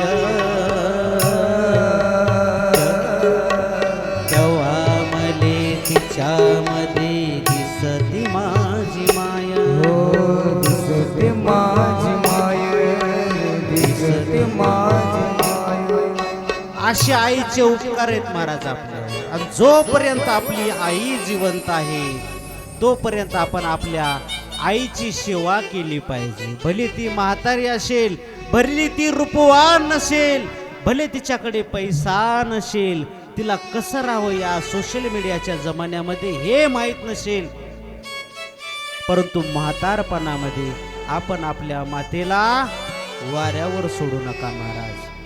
आणि जर एकदा का जर आपली आई निघून गेली तर आपल्या सुखाचा सागर आटला असं समजावं. आणि पुन्हा आपल्यावर म्हणायची वेळ येईल, आई जोपर्यंत तू जिवंत होतीस तोपर्यंत मला तुझं प्रेम कळालं नाही. आज तू या जगामध्ये नाहीस, आज मला तुझ्या प्रेमाची किंमत कळाली. कशाला गेली आई तू स्वर्गाला, कोण वागवेल तुझ्या या बाळाला. 9 महिने 9 दिवसाची वारी कशी तू केली. संकट आले तुझला पदराला बांधून नेली. सोडून का गेली तुझ्या या लडक्याला, कोण वागवेल तुझ्या या बाळाला.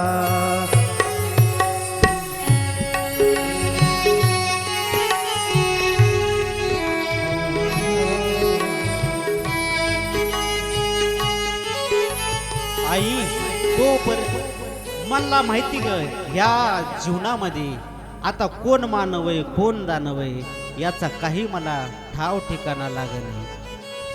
मानव कोण दानव कोण कळे नाही मला, जिकडे तिकडे पाहत होतो मान पैशाला. सोडून का गेली तुझ्या या पाखराला, कोण वागवेल तुझ्या या बाळाला. कशाला गेली आई तू स्वर्गाला, कोण वागवेल तुझ्या या बाळाला. म्हणून जोपर्यंत आपले आई वडील जिवंत आहेत तोपर्यंत आपण आपल्या आई वडिलाची सेवा करा. तसं ह्या सतीची आई जवळ आली महाराज. आईनं विचारलं, सती तू कधी आलीस? सतीला बरं वाटलं. त्यावेळेस राजा दक्षाने पाहितलं, अपशब्द बोलला राजा दक्ष. तुला सांगितलं होतं म्हटली, मी हिला निमंत्रण दिलं नाही, मला माहित होतं ही येणार मला तोंड दाखवायला. आणि हिचा मालक स्मशानात राहतो, दाढी काय वाढवतो, जटा काय वाढवतो, हातामध्ये रुद्राक्षाच्या माळा काय धारण करतो, आणि याची साथी सोबती मित्र परिवार कसा आहे. कारण आपण भौतिक दृष्ट्या पाहतो महाराज, त्याच्या अंगावर कपडे किती, कोण्या क्वालिटीचे, स्टारचे कपडे आहेत का, रुबीचे का कपडा का कोणता कपडा आहे. बाह्य दिशेने पाहतो, बाहेर जितकं चमचम वाटलं तितकं वाटतं आपल्याला ह्याच्याकडे लय धन दौलत आहे. अपशब्द बोलला राजा दक्ष. हिनं विचार केला, माझ्या मालकाविषयी एकतर ते देव आहेत आणि ते माझे मालक आहेत, आणि शास्त्र असं सांगतं, कोणी जर आपल्या धर्माविषयी, कोणी जर आपल्या साधू संताविषयी, धर्मग्रंथाविषयी, देवी देवताविषयी, आई वडिलाविषयी, मित्राविषयी, भाऊ बहिणीविषयी, पत्नीविषयी, मालकाविषयी जर कोणी अपशब्द बोलत असेल तर एकतर आपण त्याला प्रतिकार करायचा. दुसरी गोष्ट, प्रतिकार करणं जर होत नसेल तर कानामध्ये इतके गच्च बोट घालायचे की ते शब्द आपल्या कानावर पडू नयेत. या दोन्ही गोष्टी होत नसतील तर आपण निघून जावं. आणि तिनं विचार केला, आता मी हे काहीच करू शकत नाही. जर परत गेले तर मला सांगितलं होतं की त्या ठिकाणी जर तुझा अपमान झाला तर परत मला तोंड दाखवू नको. सतीनं विचार केला, आता काय करावं. त्यावेळेस तिनं सर्व जणांना म्हणू लागली ती सती, सुनो सभासद सकल मुनिंदा, सुनी कही सुनी जी शंकर निंदा, जो फल तुरंत लबो सब काहू, भली भाती पछताप पिताहू. भगवान शंकराचं स्मरण करत करत तिनं स्वतःचं शरीर पेटवलं.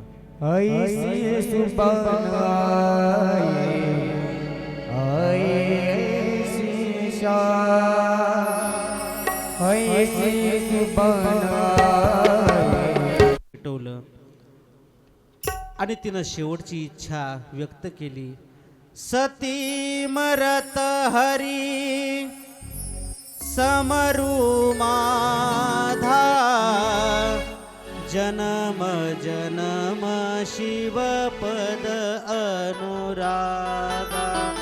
मला जन्मोजन्मी भगवान शंकराची सेवा करता यावी. शरीर पेटलं, यज्ञामध्ये उडी टाकली आणि सर्वत्र हाहाकार झाला. महाराज, शिवगणाने राजा दक्षावर आक्रमण केलं. काही शिवगण मेले, काही पळून गेले आणि भगवान शंकराला सांगितलं की सतीनं स्वतःचं शरीर पेटवले. भगवान शंकराला राग आला. भगवान शंकराने एक चापटा उपटली, त्याच्यामधून 2 जण प्रकट झाले. एक म्हणजे वीरभद्र, दुसरी म्हणजे महाकाली. वीरभद्र म्हणाला, देवा द्या आज्ञा, जा म्हणजे त्या राजा दक्षाचं मस्तकच उडव. देवानं सांगितले, राजा दक्षाचं मस्तकच उडवलं. महाकाली आली, घनघोर युद्ध झालं.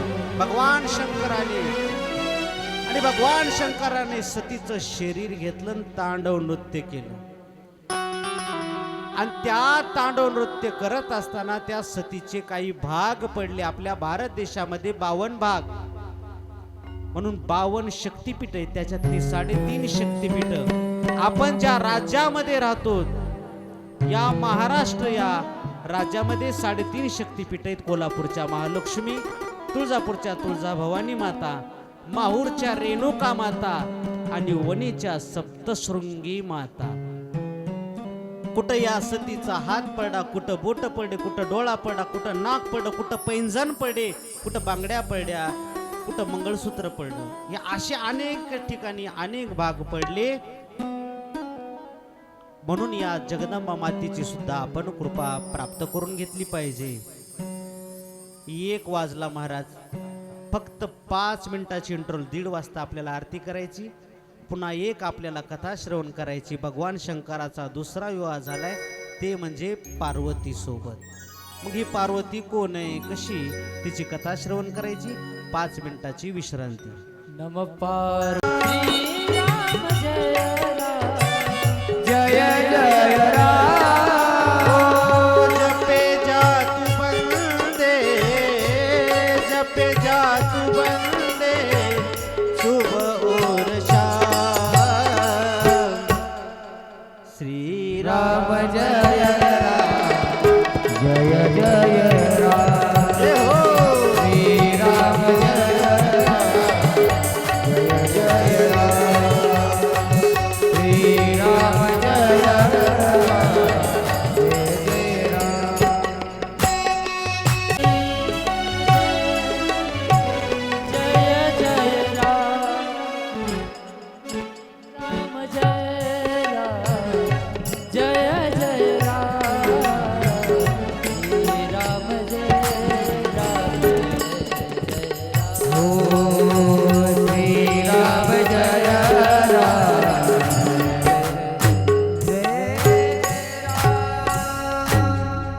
मग पार्वती पतेश्वर हर महादेव सोमेश्वर भगवान भगवान हर हर महा महादेव. आपण ही शिवमहापुराण कथा श्रवण करत आहोत. एके दिवशी देवर्षी नारद महाराज ब्रह्मदेव महाराजाला विचारू लागले की या सतीने आपलं स्वतःचं शरीर त्या यज्ञामध्ये भस्मसात करण्याचा प्रयत्न केला, पेटवून घेतलं आणि तिनं जाताना एक इच्छा व्यक्त केली होती की ज्याही वेळेस मला शरीर प्राप्त होईल त्या वेळेमध्ये मला भगवान शंकराची सेवा घडली पाहिजे. सते मरत हरी समरू माधा जनम जनम शिवपद अनुरागा श्रीराम जय राम जय जय राम. मग त्या सतीचं झालं काय? ही सती पुन्हा झाली का प्रगट? तर त्यावेळेस देवर्षी नारद महाराजाला ब्रह्मदेव महाराज कथा सांगू लागली आणि हीच कथा वेद महर्षी व्यासदेव महाराजांनी या शिवमहापुराणामध्ये वर्णन करून सांगितलेली. पर्वत अर्थात हिमालय अर्थात हिमवान, या पर्वताची पत्नी तिचं नाव मैना, मेना, हिंदीत मेना म्हणतात. मग ही मेना कोण आहे? दक्ष कन्या असणारी कश्यपाला दिली. दक्षाची कन्या कश्यपाला दिली. पुन्हा कश्यपाला स्वधा नावाची कन्या झाली, ती पितरांना दिली. स्वधा व पितरापासून 3 कन्या प्रगट झाल्या, एक मेधा, धन्या आणि कलावती. या योगिनी म्हणून प्रसिद्ध होत्या, योग करण्यामध्ये तरबेज होत्या. एके दिवशी भगवान विष्णूचं भजन करत करत त्या विहार करू लागल्या. तेवढ्यामध्ये सनकादिक महाराज त्या ठिकाणी आले, साधू संत आले, परंतु यांना स्वतःच्या कलेमुळे आपण तर योग करण्यामध्ये तरबेज आहोत म्हणून त्यांनी त्यांना नमस्कार नाही केला. सनकादिकांना राग आला आणि त्यांना शाप दिला की तुम्ही मृत्यू लोकामध्ये जन्म घेता. यांनी शाप मागितला. आणि साधू संतांचं हृदय कसे महाराज? साधू हे दयावान असतात. दया, क्षमा, शांती हे त्यांचं हत्यार आहे महाराज. मग कशाला म्हणतात दया? बरं का गंगाधर महाराज, किम नाम दया म्हणून या शास्त्रकाराने एक व्याख्या केली. म्हणून नावाचे एक शास्त्रकार आहे, दयेविषयी त्यांनी व्याख्या केलेली आहे.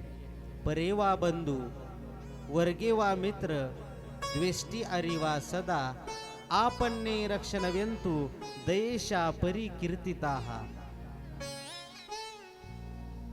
मग याचं मराठीमध्ये भाषांतर, परे वा बंधू, परका अथवा बंधू, मित्र अथवा शत्रू संकटात पडला असता त्याला त्या संकटामधून बाहेर काढण्याविषयी मनामध्ये कळवळा निर्माण होणे, त्याला दया म्हणतात. या दयेविषयी माऊली ज्ञानोबा यांनी ज्ञानेश्वरीमध्ये 16व्या अध्यायामध्ये 9 ओव्या खर्च केल्या. किती ओव्या? 9 ओव्या. कशाला म्हणतात दया? चित्त चिखली रुतली गाये, धड भाकड न पाहे, तियेची ग्लानी होय काला भुला, पै पायी काटाने हटे. राहिलेल्या तुम्ही बघा, 8.5 ओव्या राहिल्या. किती राहिल्या? 7.5 ओव्या राहिल्या. 9 ओव्या 16व्या अध्यायामध्ये. झाला का 16वा अध्याय पारायणाचा? पारायणाला जे बसले त्यांना लक्षात येईल. चिखलामध्ये रुतलेली गाय, तिला बाहेर काढण्याविषयी, मग ती चांगली असेल तर भाकड असेल, तिला बाहेर काढण्याविषयी अंतःकरणामध्ये कळवळा निर्माण होणे, त्याला दया म्हणतात. आणि दया नावाचा गुण संताकडे आहे. त्यांनी उशाप मागितला, त्यांनी उशाप दिला. मृत्यू लोकामध्ये तुम्ही तर जन्म घेणार, पण तुम्ही सर्वश्रेष्ठ असणार.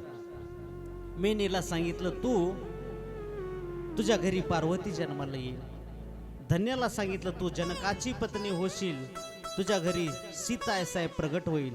आणि कलावतीला सांगितलं तू कीर्तिदा होशील आणि तुझ्या घरी राधा प्रगट होईल. यांना बरं वाटलं. मग ही मेना मारा, तिला कळालं की आपल्या घरी कोण प्रगट होणार आहे? पार्वती. मग या मेनेनं हिमालयाला सांगितलं, आपल्या मालकाला पर्वतराजाला सांगितलं. आणि यांच्या जीवनामध्ये जगदंबा मातेची आराधना सुरू केली, भक्ती सुरू केली. ऐगिरी नंदिनी नंदित मेदिनी विश्व विनोदिनी नंदनुते. असं जर वाटत असेल तर लगेच आरती घेऊ आपण महाराज. आणि आपण इथले श्रोते मंडळी इतके चांगलेत महाराज, तुम्ही 2-2 कथा ऐकायला, पुन्हा कीर्तनाला तुम्हीच, पारायणाला तुम्हीच, शिवपुराणाला तुम्हीच, भागवताला तुम्हीच. एवढं निष्ठावान गाव मी माझ्या आयुष्यात पहिल्यांदा पाहिलं. गावासाठी वाजवा महाराज. आणि टाचणी पलटी तर आवाज, आज इतकी शांतता आहे, टाचणी पलटी तर आवाज येईल. जितक्या निष्ठेने तुम्ही हा परमार्थ करत आहात, मी माझ्या या व्यासपीठावरून वैयक्तिक त्या देवाकडे प्रार्थना करेन. देवा, खरंच या भारसावडा नगरीमधील सर्व वडीलधारी पुरुष मंडळी, माता भगिनी, नवयुवक, सर्व तरुण मित्र मंडळी, छोटे छोटे बालक यांची फार निष्ठा आहे. यांना यांच्या जीवन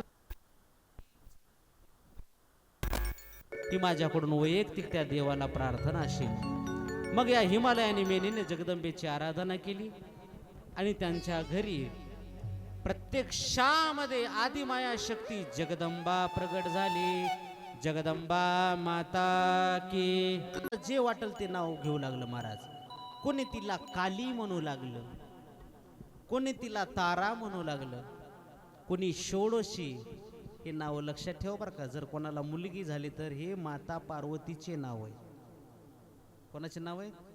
माता पार्वतीचे नाव आहे. 10 नावांना अगोदर बोलत होते तिला आणि पुन्हा नामकरण विधी झालेला आहे. कोणी म्हणायचं काली, कोणी म्हणायचं तारा, कोणी म्हणायचं षोडशी, कोणी भुवनेश्वरी, कोणी भैरवी. काय म्हणायचे? भैरवी. भैरवी एक राग आहे महाराज. काय? भैरवी एक राग आहे आणि ते राग भजनात म्हणतात. ते राग म्हटला की भजनाची काय असते? विश्रांती. रे ग ध नि कोमल स्वर लागतात, म्हणजे सगळे स्वर लागतात. भैरवी हे सुद्धा पार्वतीचं नाव आहे. विद्या, धुमावती, कोणी तिला बगलामुखी म्हणू लागलं. काय? ही बगलामुखी देवी मध्य प्रदेशात आहे. ह्या सर्व देवीच्या कथा देवी भागवतात आहे. कशामध्ये? देवी भागवतात. बगलामुखीचा सांगू का महाराज एक पराक्रम? ही बगलामुखी नावाची देवी, त्या देवीला आयुष्यातून माणसाने एकदा तरी गेलं पाहिजे. त्या देवीचा एक मंत्र आहे, ओम ह्रीम बगलामुखी सर्व दुष्टानाम वाचम मुखम पदम स्तंभय जिह्वाम कीलय ओम ह्रीम स्वाहा. हा कायम आपण 36 वेळा मंत्र म्हणला पाहिजे दररोज. पूजा झाल्यावर म्हणा, देवीच्या मंदिरात, देवाच्या मंदिरात. जीवनामध्ये त्याला कोणते संकट येत नाही. बगलामुखी कोणाचं नाव आहे? पार्वतीचं. सिद्ध विद्या आणि कलात्मिका हे 10 नावं माता पार्वतीची. पहा आणखी ना, तारा मोजा तुम्ही, मीच मोजू का आता? डबल मोजा. काली, तारा, षोडशी, भुवनेश्वरी, भैरवी, विद्या, धुमावती, बगलामुखी, सिद्ध विद्या आणि कलात्मिका किती नावं झाली 10. या पर्वतराजाने मेनेने विचार केला. कोणी ज्याला मनाला येईन ते म्हणाले, कोणी चिमण्या म्हणाले, कोणी चिमणी म्हणाले, कोणी पोपट म्हणाले, कोणी पिल्लू म्हणाले, कोणी बाळू म्हणाले, कोणी पिन, काय ज्याला जे वाटेल ते म्हणाले. परंतु मला असं वाटायले की एक नाव आपण त्या नावाचा शिक्कामोर्तब केला पाहिजे. दोघांमध्ये चर्चा झाली. मग मालक सांगा ना काय नाव ठेवू. मालकानं सांगितलं माझं नाव पर्वत आणि मग माझ्या मुलीचं नाव पार्वती. म्हणजे ये मग जुळायला म्हटले ठीक आहे. नामकरण विधी झाला. ही लहानाची मोठी झाली आणि एके दिवशी देवर्षी नारद महाराज आले. नारायण श्रीमन्नारायण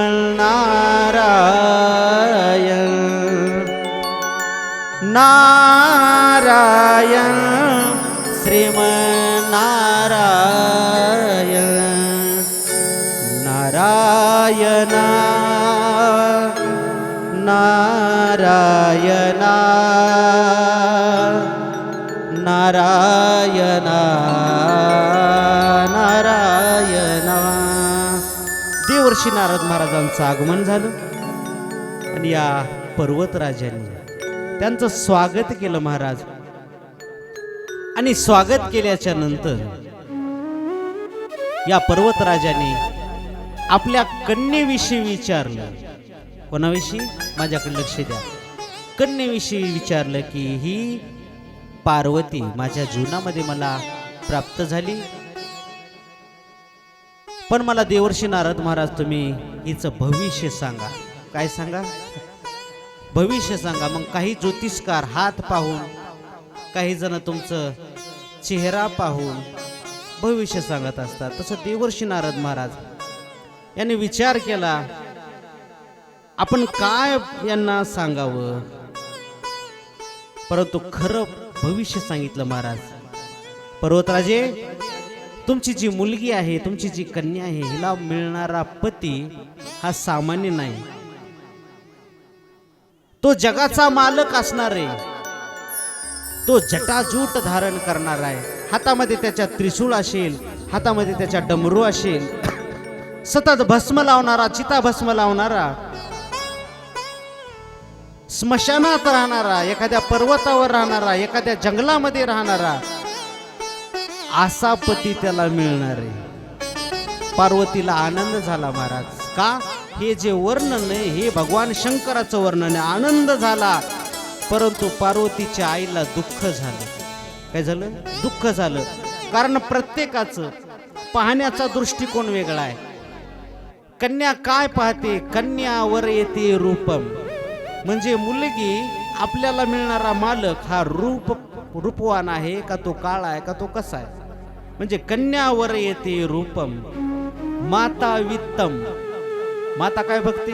त्या कन्याची माता म्हणते त्याला प्रॉपर्टी किती, त्याला गाडी कोणती, त्याच्याकडे आयफोन आहे का, त्याच्या हातामध्ये रोडेक्स नावाची घड्याळ आहे का. पाहण्याचा दृष्टिकोन आहे महाराज. पिता श्रुतम. पिता काय पाहतो? पिता श्रुतम म्हणजे ज्या दिवशी प्रत्येकाला वाटतो महाराज या जमान्यामध्ये एक वेळेस आपल्याला आई कळाली. आई आपल्याला कवितामधून कळाली, आई आपल्याला एखाद्या मासिकातून कळाली, आई आपल्याला पुस्तकातून कळाली, आई आपल्याला कथेतून कळाली, आई आपल्याला कीर्तनामधून कळाली, आई आपल्याला कादंबरीमधून कळाली, समजली. आईच्या डोळ्यातले अश्रू दिसले, आई जवळची वाटली. मात्र या शेतकरी बापाला मात्र कोणी समजून घेण्याचा प्रयत्नच केला नाही. परंतु आईला प्रेम आहे आणि बापाला प्रेम नाही असं नाही महाराज. बापाला प्रेम व्यक्त करता येत नाही. कारण शेतकरी बाप म्हणजे असा आहे, त्याला त्याच्या जीवनामध्ये मुलं बाळ झाली, मुलगी असेल, कोणी असू जा महाराज, तो दिवस रात्र काबाड कष्ट करतो आपल्या मुलाबाळासाठी. कोणासाठी? मुलाबाळासाठी तो दिवस रात्र काबाड कष्ट करतो. परंतु या बापाला रडता येत नाही. पण कितीही पाषाण हृदयाचा बाप असू द्या, कितीही श्रीमंत असू द्या, धनवान असू द्या, त्याची कीर्ती असू द्या, राजकीय असू द्या, सांस्कृतिक कला कोणत्याही क्षेत्रातला बाप असू द्या, त्याची एकुलती एक लेक तळ हाताच्या फोडासारखं जपले महाराज, तिला लहानाचं मोठं केले असा असणारा बाप, तिची लेक ज्या वेळेस पहिल्यांदा सासरी नांदायला जाते त्यावेळेस त्या बापाच्या डोळ्याला अश्रूच्या धारा वाहिल्याशिवाय राहत नाही. परंतु बापाचं आपण प्रेम समजून घेतलं पाहिजे. बाप कसा आहे महाराज? बाप स्वाभिमानी बाळा, बाप कणखर कणा, त्याच्या काळ जात सुद्धा लाजाळूची संवेदना, त्याची पहाडाची छाती, त्याचे हृदय गुलाब. बाप आपल्याला रागवताना दिसतो. उठ, तुला कळत नाही का शाळेची वेळ झाली, आवर, हे काम कर, ते काम कर. बाप रागवताना पाहितला आपण. बाप सतत रागवतो म्हणून आपल्याला त्या बापाविषयी तिरस्कार निर्माण होतो, परंतु त्याच्या हृदयामधलं आपण प्रेम पाहितलं नाही. त्याची पहाडाची छाती, त्याचे हृदय गुलाब, त्याच्या घामाच्या थेंबाना हिऱ्या मोत्याचा रुबाब. आज या महागाईच्या जमान्यामध्ये अनेक वस्तू निघाल्या महाराज. लाख लाख दीड दीड लाख रुपयाचे मोबाईल निघाले, भारी भारीच्या घड्याळ निघाल्या, भारीच्या सायकल निघाल्या, भारीच्या गाड्या निघाल्या. प्रत्येकाला वाटतं की मला ही गाडी असावी, माझ्या मित्राकडे ती गाडी, माझ्या मित्राकडे हा मोबाईल आहे, माझ्या मित्राकडे हे आहे ते आहे.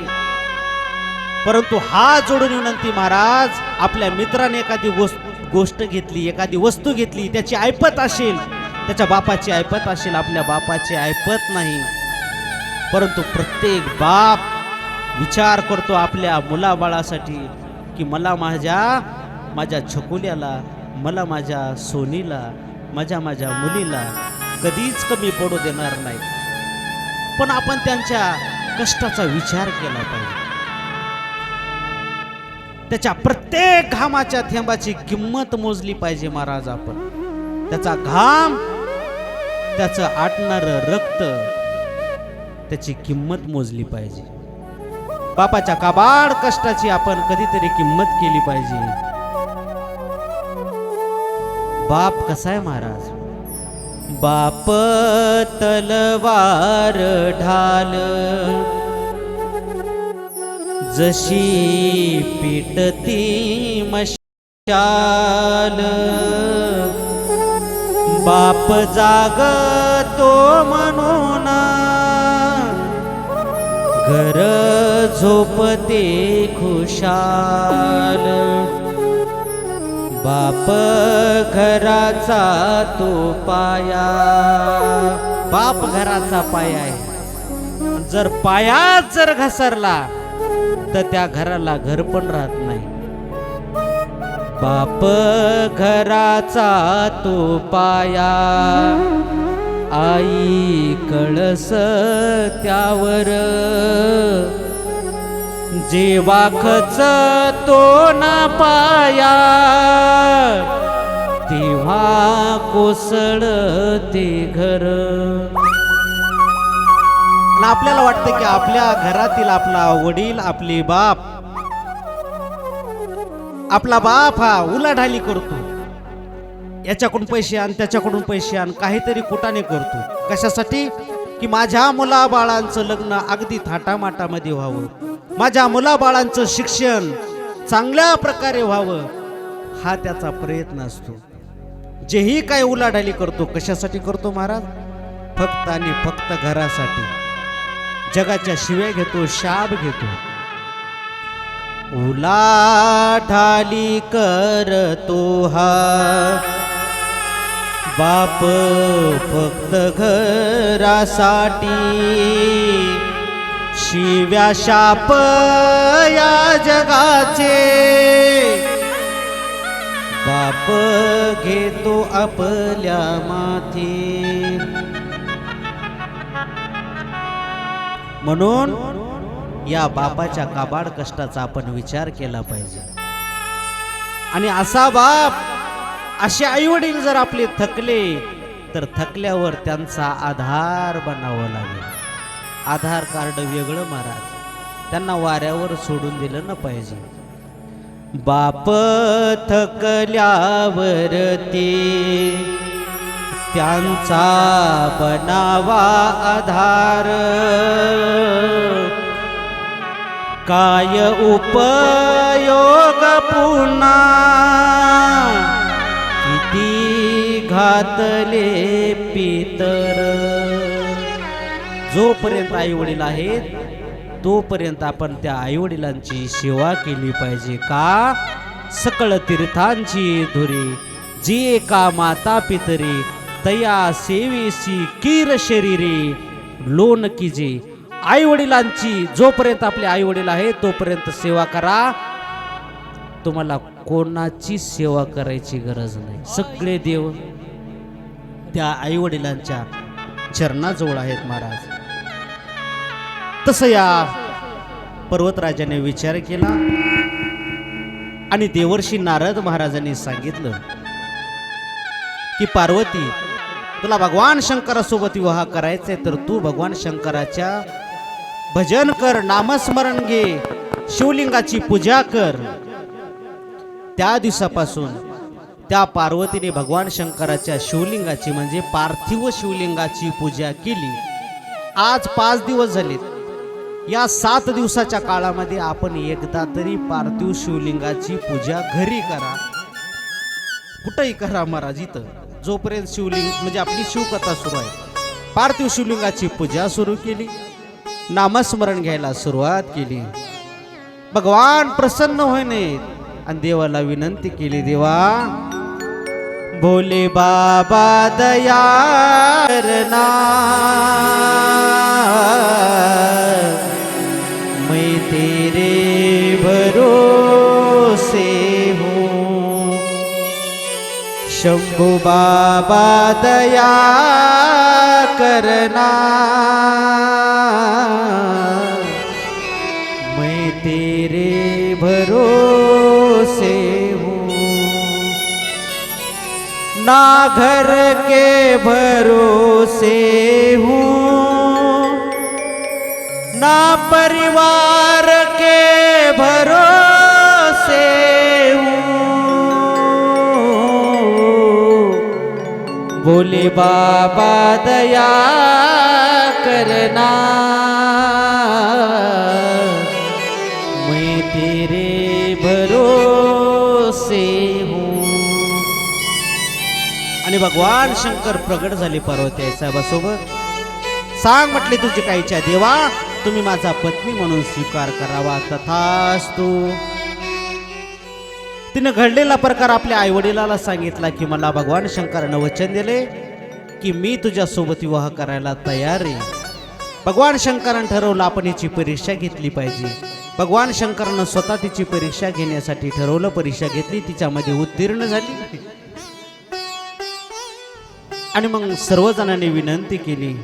विश्वकर्म्याला मंडप द्यायचं सांगितलं. ब्रह्मदेव महाराज आले, सगळे जण आले आणि माता पार्वती आणि भगवान शंकर यांचा विवाह अगदी थाटामाटामध्ये संपन्न झाला. नमः पार्वती पते शिव हर हर महादेव. सोमेश्वर भगवान की हर हर महादेव.